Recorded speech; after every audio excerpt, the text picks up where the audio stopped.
Shalom, kita jumpa dalam Lawatan Hati dengan episode Dorcas, Pemurah Beroleh Kemurahan.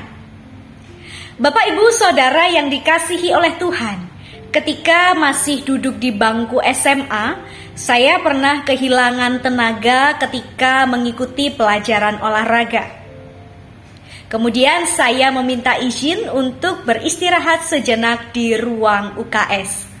Ketika melihat kondisi saya yang sangat pucat, salah seorang sahabat perempuan segera bergegas menuju kantin sekolah untuk membeli seporsi nasi pecel yang pada saat itu harganya masih Rp2.000. Kemudian ia membawakan nasi pecel itu kepada saya, memaksa saya untuk makan agar tenaga saya kembali pulih. Padahal saat itu kondisinya sedang tidak baik-baik saja, uang saku yang dibawanya juga tidak seberapa. Tetapi karena ketulusan hatinya, kebaikan hatinya, kemurahan hatinya, dia mau menolong saya. Dan sampai dengan hari ini pertemanan kami berjalan dengan baik. Kemurahan hati bukan hanya berbicara tentang bagaimana kita memberi sesuatu kepada orang lain, tetapi juga ikut merasakan kepedihan, kesedihan, penderitaan, pergumulan orang lain. Hal yang menjadi dasar kita bermurah hati adalah karena anugerah keselamatan yang diberikan oleh Tuhan yang sangat mengasihi kita. Alkitab turut mencatat kehidupan salah satu tokoh perempuan yang sangat dikenang pada masanya, yakni Dorcas atau yang juga disebut dengan Tabita. Kisah Para Rasul pasal 9 ayat 36 mencatat demikian.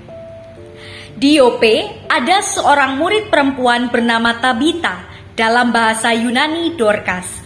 Perempuan itu banyak sekali berbuat baik dan memberi sedekah.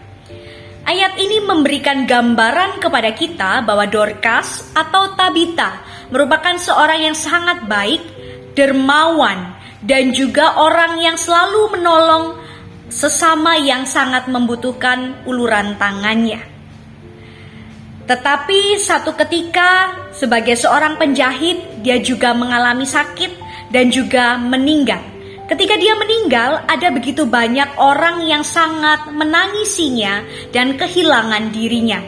Tetapi melalui Petrus, kuasa Tuhan dinyatakan, Dorcas kembali hidup dan bersama-sama dengan mereka melakukan hal-hal baik untuk mereka. Bapak Ibu, melalui peristiwa kebangkitan Dorcas, nama Tuhan makin dikenal oleh banyak orang dan mereka mengambil keputusan untuk percaya kepada Tuhan. Peristiwa ini juga mengingatkan kepada kita bahwa umat Tuhan dipersatukan dari berbagai latar belakang, yang kuat menanggung yang lemah, serta saling menopang satu sama lain. Bapak Ibu Saudara yang dikasihi oleh Tuhan, mungkin kita tidak memiliki keahlian seperti Dorcas yang pandai membuat baju. Tetapi Tuhan memberikan kemampuan lainnya untuk menolong sesama. Kemampuan tidak harus bicara soal finansial, tetapi juga berkaitan dengan kesediaan kita untuk berbagi melalui bakat yang Tuhan percayakan. Kemurahan hati merupakan kebiasaan hidup yang harus ditumbuh kembangkan. Ingatlah bahwa hidup beriman kepada Tuhan Yesus tidak cukup hanya diucapkan secara kata-kata atau melalui kata-kata. Saya beriman kepada Tuhan Yesus, saya percaya kepada Tuhan Yesus, saya sudah jadi orang Kristen selama bertahun-tahun.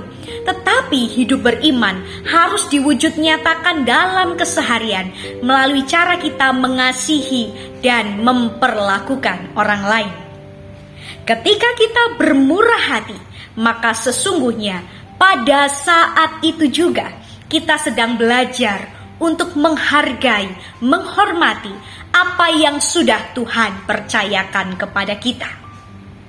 Dan dalam kaitannya dengan hidup bergereja, ketika kita menerapkan kemurahan hati, akan menolong umat untuk tidak terpecah belah dan hidup di dalam kesatuan. Umat tidak lagi berfokus pada diri sendiri, tetapi mengembangkan pelayanan dan relasi yang sudah Tuhan siapkan bagi gerejanya. Oleh karena itu mari kita merenungkan bersama. Manakah yang hendak kita pilih? Iman dan amal perbuatan kita dikenang baik oleh orang lain? Ataukah kita hanya sebatas nama yang segera berlalu tanpa menghasilkan sesuatu yang berdampak? Bermurah hati tidak membuat kita berkekurangan, tetapi membuat hati Tuhan disenangkan. Tuhan Yesus memberkati kita semua.